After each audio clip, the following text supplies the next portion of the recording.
Culver City, California. A new anti-camping ordinance aimed at clearing out homeless encampments has been met with fierce criticism from leaders and residents who say it will displace the most vulnerable to make way for gentrification in this rapidly changing city.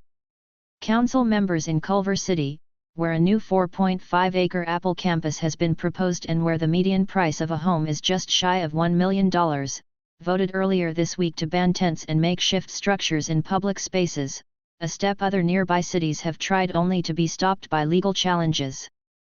With more than 170,000 people living in tents and cars and sleeping outdoors on sidewalks and under highway overpasses, California is the epicenter of the nation's homeless crisis, yet few, if any, communities have been able to make a significant dent in the number of unsheltered residents living within their borders. A 2018 federal court decision stemming from an Idaho ordinance found that criminalizing homelessness, including prohibiting sleeping in public, violates the U.S. Constitution and amounts to cruel and unusual punishment if no shelter beds are available. Proponents of the Culver City ordinance say the city must stay in lockstep with surrounding communities to prevent more unhoused people from taking up residence on its streets. But opponents say the ordinance has been rushed and will criminalize already marginalized people, especially Black and Latino residents who are more likely to experience homelessness. They also point out that where Los Angeles' ordinance is specific to areas near schools and daycare centers, Culver City's applies to the entire city, which could prompt legal challenges.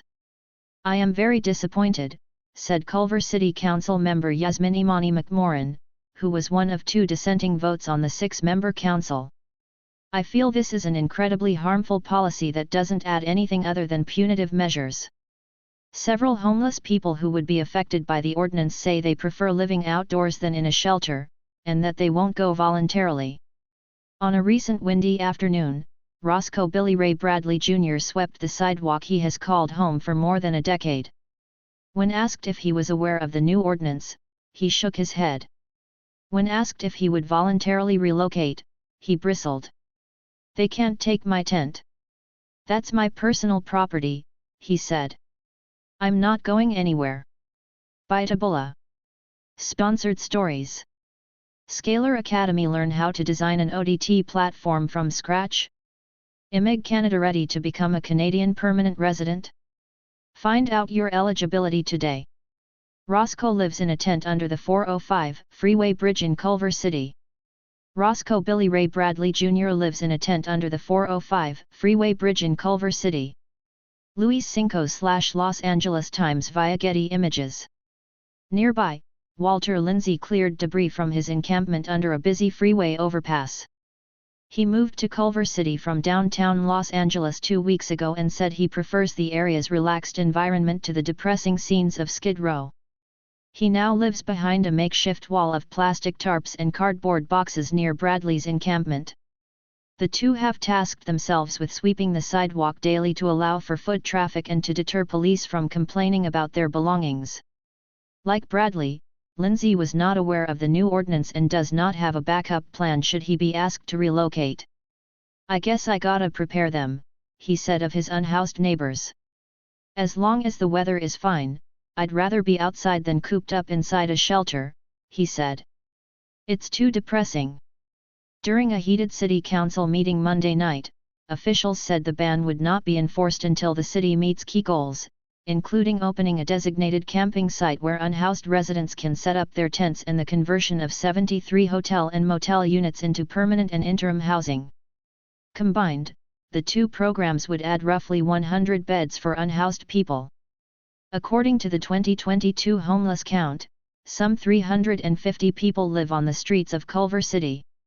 Continuing to criminalize people for being in poverty, for struggling, has never gotten anyone out of poverty and never will, said Brian Bubba Fish, who sits on the city's Homeless Advisory Committee. And yet, we continue down the same path.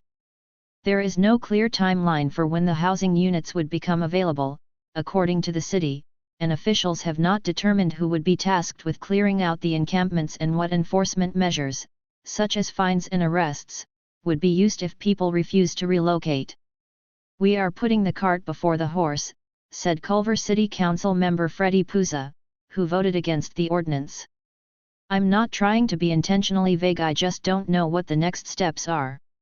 In neighboring Los Angeles, Mayor Karen Bass has spent much of her first 2 months in office issuing emergency orders aimed at quelling the ongoing homeless crisis. Bass told NBC's Meet the Press in December that her plan to move homeless people into rooms immediately will not address everybody, but it is going to address, hopefully, a significant number. She said people would not be forced to move, but sanitation crews would stand by to clean up areas after people have left. Bass declared a state of emergency on homelessness on her first day as mayor and said she intends to move more than 17,000 homeless people into interim and permanent housing during her first year in office. Since then, she has issued emergency directives to free up surplus and unused properties for housing, clear encampments under the city's Inside Safe program, and pushed for a $50 million emergency fund that would pay for homeless initiatives. According to the 2022 homeless count, more than 69,000 people were unhoused on any given night in Los Angeles County, a 4.1% increase from 2020.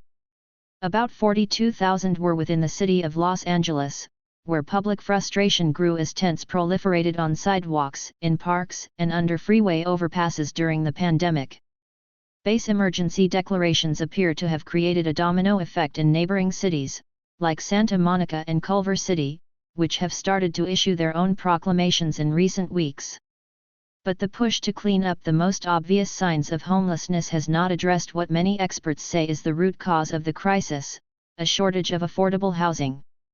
Nobody should have illusions that all of a sudden encampments are going to come down, said John Maser-Rai, CEO of the People Concern, a service provider. It's going to take a minute. This is 50 years in the making.